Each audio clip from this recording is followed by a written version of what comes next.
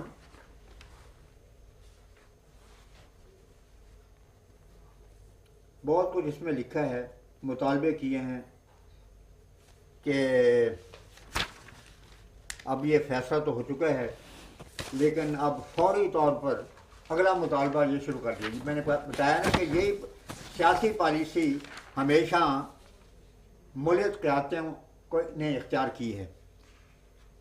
تو پہلے زور ڈالا بھٹو صاحب پر کہ یہ اتنا فیصلہ کر دیں بس اسلام زندہ ہو جائے گا اور اسلامی حکومت قائم ہو جائے گی. چنانچہ عجیب بات ہے, تہامی صاحب نے, وہ میں بھی یہاں جو حسن تہامی صاحب جو کہ شاہ فیصل صاحب کا پیغام لے کر آئے تھے, انہوں نے رات کو اس فیصلے کے بعد یہ اس پر تاثر بیان کیا کہ الحمدللہ فیصلہ ہو گیا ہے اور عوام کے امنگوں کے مطابق ہوا ہے. آن صلی اللہ علیہ وسلم نے یہی فرمایا تھا کہ آخری زمانے میں مسلمان حکومتیں عوام کے خیالات کے مطابق فیصلہ کریں گی. یہ کنز المال میں موجود ہے. تو تہامی صاحب نے کہا کہ الحمدللہ اس عوامی فیصلے کے بعد اب صحیح معنوں میں اسلامی حکومت قائم ہو گئی ہے.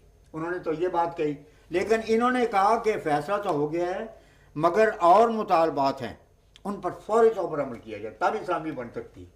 یہ مزہ کا خیز دیکھیں اقدام. انہوں نے, یہ میں نے عرض کیا نام ان کا, مولانا حضرت, یعنی القاب کے سوا تو کوئی جتنی گالیاں دینے والا ہے مزید کو, وہ حضرت اور مولانا اور فاتح ختم نبوت کے سے کم تو کوئی خطاب ہی نہیں اس کو دیا جا سکتا. تو انہوں نے حضرت مولانا نے, بہت بڑے حضرت تھے, فرماتے ہیں کہ فوری عمل کیا جائے, قادیانیوں کو فوراً برطرف کیا جائے, سرکاری ملازمتوں میں ان کا کوٹا ان کی آبادی کے مطابق مقرر کیا جائے. حالانکہ آپ جانتے ہیں کہ اقلیت قرار دینے کے معنی یہ ہوتے ہیں کہ یہ بے بس ہو کے رہ گئے ہیں, اس واسطے ان کی تعداد سے بڑھ کر ان کو ان کا حصہ ملنا چاہیے تاکہ ان کی بھی آواز ہو اور اکثریت ان کے تمام حقوق کو دبا نہ دے اور غصب نہ کر لے. لیکن ملا نے یہ کہا کہ اب چونکہ اقلیت قرار دے دیے گئے ہیں تو جہاں جہاں یہ لوگ پہلے موجود ہیں ان کو وہاں سے ہٹا دیا جائے, یہ دیکھا جائے کہ ان کی تعداد کتنی ہے اس کے مطابق دیا جائے. پھر روا کو کھلا شہر بنایا, یعنی اب وہاں پر ہمارا جانا, گالیاں دینا اور غنڈہ گردی کرنا اس کی اجازت دی جائے. لٹریچر کو ضبط کیا جائے, اشاعت پر پابندی لگائی جائے, اور اسمبلی جو ہے یہ اپنے قرارداد اور پھر آرائیوں کے جو فوری تقوی اور سمیع الحق کا موقف ہے وہ سرکاری طور پر عربی میں, انگریزی میں اور اردو میں شائع کیا جائے. یہ لکھنے کے بعد اب یہ لکھتے ہیں کہ بات یہ ہے کہ میاں ناصر احمد صاحب نے آزاد کشمیر کی جب قرارداد ان کے خلاف پاس ہوئی تو انہوں نے ایک بیان دیا تھا. یہ اس کے کچھ اقتباس لکھنے کے بعد حضرت مولانا فرماتے ہیں کہ مرزا ناصر احمد صاحب نے اس میں کہا ہے کہ قانون صرف یہ کہتے ہیں کہ ہر وہ احمدی جو اپنے تئیں غیر مسلم سمجھتا ہے وہ اپنا نام رجسٹر کروائے. ہمیں کوئی اعتراض نہیں کیونکہ ہر احمدی اپنے آپ کو مسلمان سمجھتا ہے اور خدائے علیم و خبیر کی نگاہ میں بھی مسلمان ہے, اس لیے اس پر یہ قانون لاگو نہیں ہوتا. تو بہت واویلا مچایا کہ یہ بے اثر سی چیز ہے جو پاس ہوئی ہے. خدا کی عدالت میں میاں ناصر احمد کہتے ہیں کہ ہم مسلمان ہیں, قانون ہمیں مجبور نہیں کر سکتا. ہم خدا کی عدالت میں جو مسلمان ہیں, قانون ہمیں خدا کی عدالت میں مسلمان ہونے سے کہاں روک سکتا ہے. اس کے بعد کیا لکھا ہے آگے, پھر تجاویز دی ہے, اور یہ غالباً ایک اور موشن ہے مولانا قاضی عبد الکریم صاحب محتمم نجم المدارس کراچی. فرماتے ہیں کہ ان نامسلموں کو کلیدی اسامیوں سے ہٹایا جائے, اوقاف حکومت کے قبضے میں لیے جائیں, ان کے اسلامی نام قانون منع کیے جائیں، اور آگے عجیب دلچسپ ہے، اتنے پتہ نہیں انجمن حمایت اسلام وغیرہ قانون ممنوع قرار دیے جائیں، حالانکہ انجمن حمایت اسلام کے نام سے کوئی ہے ہماری انجمن یا کوئی تنظیم قائم ہے؟ تو یہ شیعہ حضرت ہیں، اور پھر کہتے ہیں اسلامی شاعر اس قسم آذان مسجد وغیرہ کا استعمال یہ غیر مسلم ہرگز نہ کر سکیں گے، اور یہ فرمانے والے وہ ہیں جن کی اذان ہی الگ ہے۔ راؤ شمشیر علی صاحب، انٹرنیشنل اسلامی مشن برطانیہ، میں وہاں پر بریڈ فورڈ میں گیا ہوں، بڑے اشتہار انہوں نے اور بڑی بعض کتابیں لکھی، میں لے کے آیا تھا وہاں سے 1985 میں۔ لکھتے ہیں کہ یہ پاس تو ہو گئے ہے، بات یہ ہے کہ قادیانی فتنہ اتنا بڑھ گیا ہے کہ ہمیں اس کے لیے اب پہلے سے زیادہ چوکس ہونا چاہیے۔ مسلمانوں کی ذمہ داری اس سے بھی زیادہ بڑھ گئی ہے، کیونکہ یہ لوگ بڑا خطرناک رد عمل ظاہر کریں گے۔ ان کے الفاظ یہ ہیں کہ مسلمانوں کی ذمہ داری آگے سے بھی بڑھ گئی ہے، کیونکہ قادیانی امت اپنے اندر زہریلے مواد رکھتی ہے، اور جب موقع ملے گا وہ زہریلی اثرات والے ڈنگ لگائیں گے۔ بہت سے قادیانی لندن میں مقیم ہیں، لاکھوں کی تعداد میں غیر ممالک سے خطوط بھٹو کو لکھوائے جا رہے ہیں، اور پھر سنا ہے کہ کروڑوں روپے بھٹو کو رشوت پیش کی گئی۔ اگر بھٹو صاحب پاکستانی قوم کے ہاتھوں مجبور نہ ہوتے تو شاید وہ یہ آفر لے لیتا۔ اب دیکھیں گے گپوں کا ایک طوفان تھا، مگر قوم فولادی دیوار کی طرح بھٹو کے سامنے تھی، اس لیے مجبور ہو کر اس نے غیر مسلم قرار دے دیا۔ اگر میں غیر ممالک میں قادیانیوں کی سرگرمیاں پوری لکھوں تو آپ پر واجب ہو جائے گا کہ مسلمانوں کو پہلے سے یہ زیادہ کوشش کرنی چاہیے۔ کہیں گے کہ پہلے تو ہم کوشش نہیں کر رہے تھے، اب ہمیں آرام سے بیٹھنے نہیں چاہیے، کیونکہ جو رد عمل قادیانیوں کا ہوگا وہ بہت زبردست ہوگا۔ میں جب لندن میں پہلی دفعہ گیا ہوں حضرت خلیل المسیح رابع کے ارشاد کے مطابق انجمن کے نمائندے کے طور پر، تو اس وقت ختم رسالہ ختم نبوت میں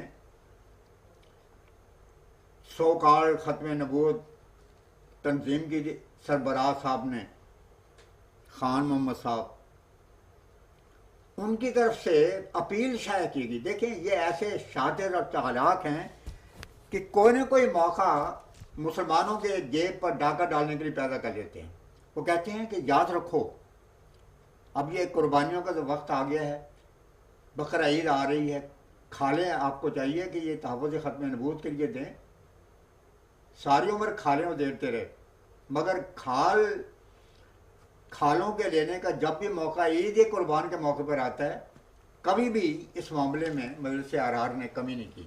تو اس موقع پر کہا کہ دیکھیں میں مسلمانوں کو بتانا چاہتا ہوں کہ میاں طاہر جب سے انگلستان میں آ گئے ہیں انہوں نے کروڑوں اور خربوں روپوں کے منصوبے شروع کر دیے۔ تو یہ حالت ہے، اس واسطے ختم نبوت کے پروانوں کو چاہیے کہ کم از کم عید کے موقع کی جو کھالیں ہیں وہ تحفظ ختم نبوت کی کو ضرور جمع کر کے دیں۔ یہ حضرت مولانا ابو الحسن علی صاحب ندوی سربراہ ندوۃ العلماء لکھنؤ، انہوں نے سمیع الحق صاحب کو لکھا، اس ایک فیصلے نے افہام و تفہیم اور اطمینان قلب کی وہ خدمت انجام دی جو علماء کا سینکڑوں تصنیفات اور ہزاروں تقریریں انجام دے سکے۔ یعنی جو کام ملاؤں کے 100 سالہ تصنیفی کارناموں سے نہیں ہو سکا، وہ بھٹو صاحب کے اس فیصلے نے انجام دیا ہے۔ اور سب سے بڑی بات یہ ہے کہ اسلام اور تبلیغ اسلام کے نام سے احمدیت کی تبلیغ کا جو کام کیا جاتا تھا وہ بے اثر بے بنیاد ہو گیا ہے۔ اب آپ دیکھیں کہ یہ وہ صاحب ہیں ندوۃ العلماء لکھنؤ کے سربراہ، اور اس کے بانی تھے مولانا شبلی نعمانی۔ انہوں نے اپنے شعری کلام میں کیا لکھا ہے کہ میں نے علماء سے کہا کہ احمدی تو یورپ میں پہنچ کے اسلام کی تبلیغ کر رہے ہیں، اور انہوں نے اپنے دعوت اللہ کے ذریعے سے ڈنکے بجا دیے ہیں اسلام کے، تو آپ لوگ کیوں نہیں جاتے؟ تو آگے انہوں نے شعری کلام میں علماء کا جواب دیا. اب دیکھیں ان کا جواب یہ ہے کہ یہ اسلام کے نام پر تبلیغ کر رہے ہیں، لیکن حقیقت علامہ شبلی کو معلوم تھی جو مسلم موعود کے ہم اثر تھے. یہ کل کی پیداوار ہیں. علامہ شبلی نے کیا جواب دیا؟ کہتے ہیں کہ علماء کی طرف سے جواب آیا، میں پیش کرتا ہوں. کرتے ہیں مسلمانوں کی تکفیر شب و روز، بیٹھے ہوئے کچھ ہم بھی تو بیکار نہیں ہیں. یہ ان کو الٹ کہہ رہے ہیں. یعنی میں نہیں کہتا کہ ایسے لوگ سربراہ بنائے جو کذاب اور دجال تھے. رسول اللہ نے فرمایا تھا کہ دجال بنیں گے علماء. یعنی کھلی صداقت ہے. علامہ شبلی کہتے ہیں کہ ملا کا کام یہ ہے کہ مسلمانوں کو کافر بنائے، اور جماعت احمدیہ کا کارنامہ یہ ہے کہ وہ کافروں کو مسلمان بنا رہی ہے. اچھا آگے یہ لکھتے ہیں، اس فیصلہ کی اثر انگیزی اور انقلاب آفرینی کے باوجود علماء کی ذمہ داری کم نہیں ہوئی. یعنی ابھی ان کو کافر بنانے کے لیے اور بھی ہمت کرنی چاہیے، بلکہ بڑھ گئی ہے. مسئلے کا فیصلہ اگرچہ حکومتی اور انتظامی سطح پر ہو گیا، لیکن علمی اور فکری سطح پر بھی اس کو مختتم کرنے کے لیے ختم نبوت کے موضوع پر بلند پایا اور یقین افرین سنجیدہ اور محققانہ کتابوں اور مضامین کی ضرورت ہے. جس کا یہ نعرہ لگاتے ہیں، یہ دنیا کو سمجھانے کی ضرورت ہے کہ ختم نبوت ہے کیا چیز. کہ یہ تبصرہ کن کا ہے؟ حضرت مولانا ابو الحسن ندوی صاحب کا. اچھا مولانا محمد تحسین صاحب ناظم مجلس علمی کراچی فرماتے ہیں کہ میں سمجھتا ہوں یہ مسلمانوں پر اللہ تعالیٰ کا خاص اور عظیم فضل ہوا ہے. یعنی بھٹو صاحب کے ذریعے سے فضل ہوا ہے. ملا تو 100 سال سے بالکل خدا کے فضل سے محروم تھا. اس سے ایک طرف اس فتنے کے سر پر کاری ضرب لگی اور اس کے انقلابی عزائم ملیا میٹ ہو گئے، جو آگے چل کر بہت بڑی تباہی اور بربادی کا موجب بنتے. دوسری طرف اس وقت مسلمان ایک بہت بڑے خون خرابے سے بچ گئے جس سے بے انداز جانی اور مالی پہنچتا. لہذا اس پر اللہ کا جتنا بھی شکر ادا کیا جائے کم ہے.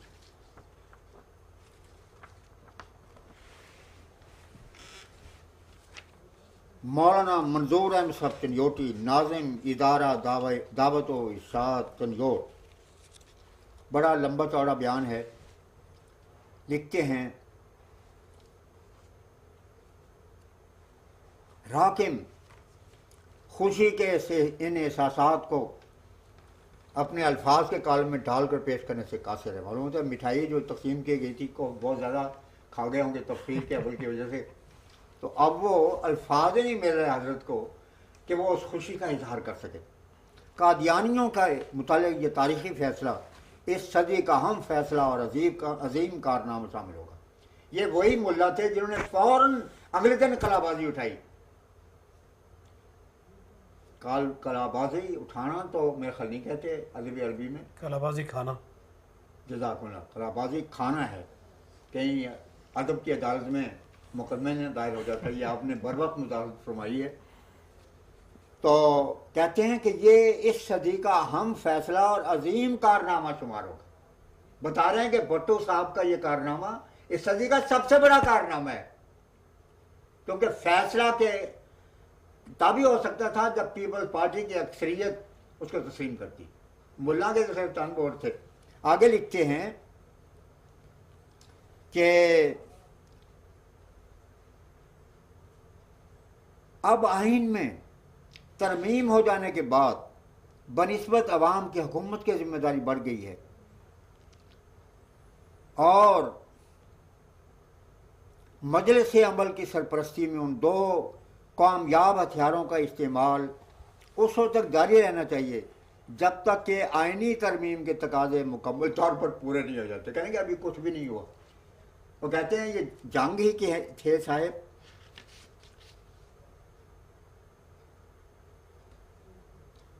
یہ جھانگی کا واقعہ ہے اور یہ پارٹیشن سے پہلے کا واقعہ ہے. یہاں جامع محمدی کے قریب ایک بستی ہے شامل. یہ میرے ننہال بھی نہال کی بستی ہے، یہاں پارٹیشن سے پہلے پوری تجارت پر ہندوؤں کا قبضہ تھا. کہتے ہیں کہ ایک مسلمان خاتون کچھ چنے لے کے ایک ہندو کے پاس آئی اور اس سے کہا کہ یہ چنے دیکھ لیں، تول لیں، اس کے بدلے میں مجھے یہ واٹر سسٹم تو حکومتوں میں بھی رائج ہے، اس کے بغیر تو اکانومی جو ہے وہ برابر نہیں رہ سکتی، کیونکہ اگر ایکسچینج اور دوسرا ایکسچینج نہیں کہنا چاہیے اس کو، درآمدات اور برآمدات کا بیلنس نہ ہو تو حکومتوں کا تو دیوالا نکل جاتا ہے. تو یہ اکثر متحدہ ہندوستان میں واٹر سسٹم گاؤں کی حد تک جاری تھا. اب مجھے پتہ نہیں کہ کیا صورتحال ہے. بہرحال انہوں نے، اس عورت نے، خاتون نے چنے دیے، تولے تو کہنے کے کتنے بنے ہیں؟ کہنے لگے بات یہ ہے کچھ بھی نہیں بنا. وہ حیران ہو گئی کہ چنے میں لے کے آئی ہوں. کہنے کہ بات یہ ہے کہ میں نے پاسکو جو ہے نا وہ ایک سیر کر رکھا ہوا ہے، تو جب تک 2 سیر نہ ہو کچھ بھی نہیں ہے تمہارا. تو ملا کنجوٹی نے کہا کہ فیصلہ تو بڑا ہوا ہے، تاریخی فیصلہ ہے، مگر بنا کچھ بھی نہیں ہے. اب ذمہ داری حکومت کی یہ ہے کہ وہ جو باقی ہمارے ہتھیار ہیں وہ استعمال کرنے، ورنہ ہمارا کچھ بھی نہیں رہ جائے گا. ہم دعوے تو کر رہے ہیں کہ بس یہ اب مرزائیت جو ہے وہ دریائے چناب کے کنارے، اس کے تابوت کو ہم نے چناب کے لہروں کی ضرورت کر دیا، مگر بنا کچھ بھی نہیں ہے. اس واسطے اب ہمیں ضرورت ہے کہ کچھ کام کریں. یہ کنکے تھے؟ منظور چنجوٹی صاحب. منظور چنجوٹی صاحب تھے. پریس میں جو تبصرہ چھپا، یہ تبصرہ لولاک میں، لولاک یہ فیصل آباد کا اخبار، یہ وہی اخبار ہے کہ جس نے آگ لگائی. ملا تاج محمود صاحب اس کے آرگنائزر تھے. راتوں رات سٹیج قائم کر کے تو پورے پاکستان کو ایک خوفناک آتش شام میں مبتلا کر دیا گیا. یہ کارروائی لکھتے ہیں، آل پاکستان ختم نبوت کانفرنس، تمام مکاتیب فکر کے اتحاد کا ایمان افروز مظاہرہ. اس سے روداد کے ساتھ تفصیل بیان کرنے کے بعد کہتے ہیں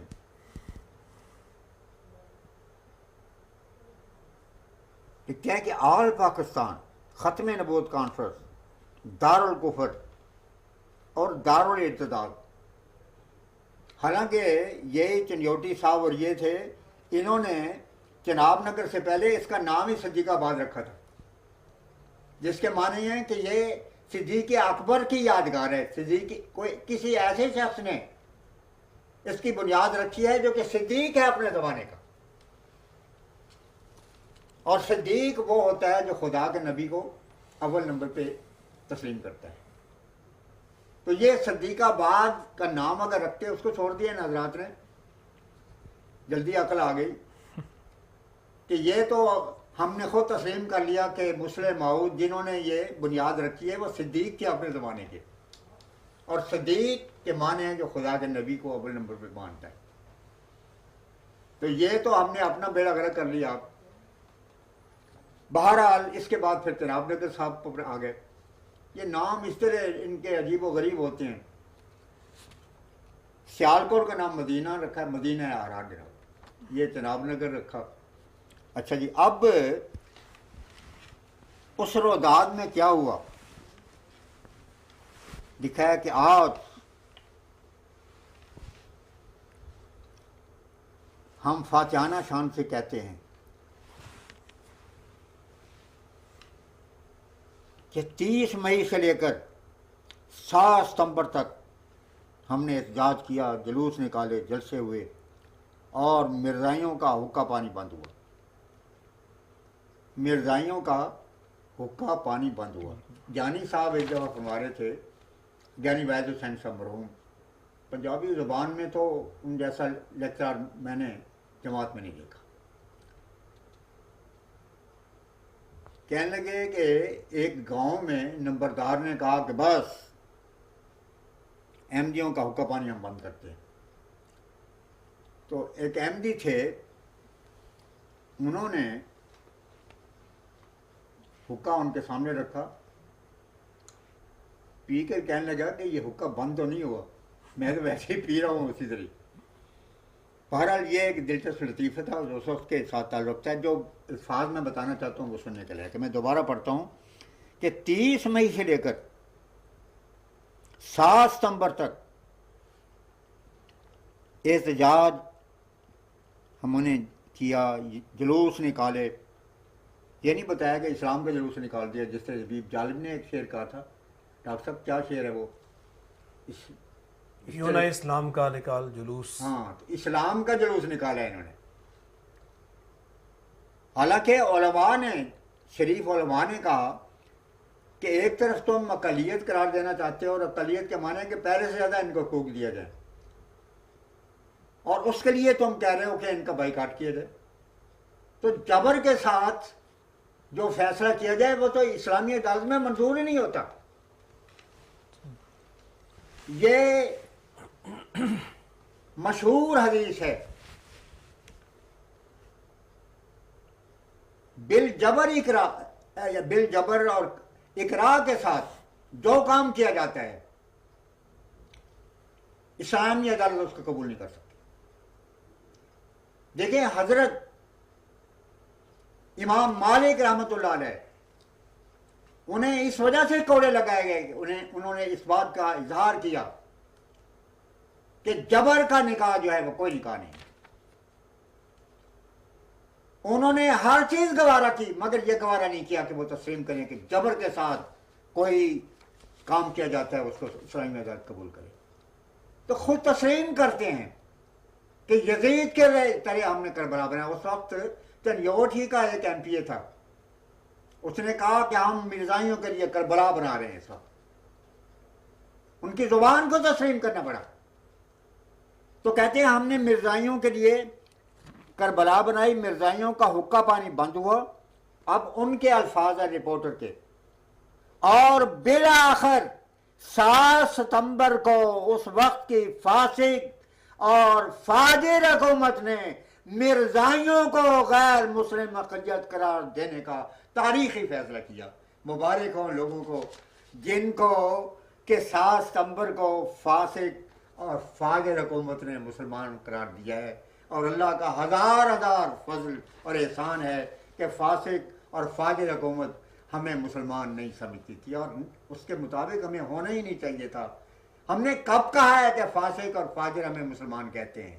ہمارا تو اعلان یہی ہے, عشق خدا کی میں سے بھرا جام لائے ہیں, ہم مصطفیٰ کے ہاتھ پر اسلام لائے ہیں. تو مبارک ہو ان کو جنہیں فاسق اور زانی حکومت نے مسلمان قرار دیا ہے. سبو اپنا اپنا ہے, جام اپنا اپنا, کیے جاؤ میں خارو کام اپنا اپنا. اور آگے یہ بخاری صاحب اکثر سنایا کرتے تھے, میں بھی کئی موقع پر اسٹیج پر تھا, مرید کے ایک کانفرنس میں موجود تھا. سبو اپنا اپنا ہے, جام اپنا اپنا, کیے جاؤ میں خارو کام اپنا اپنا. خرابات میں کشو جا کے چن لو, نبی اپنا اپنا, امام اپنا اپنا. تو اس فاجر اور فاسق حکومت کا جو امام ہے وہ ان نام نہاد ختم نبوت فروش مولویوں کو مبارک.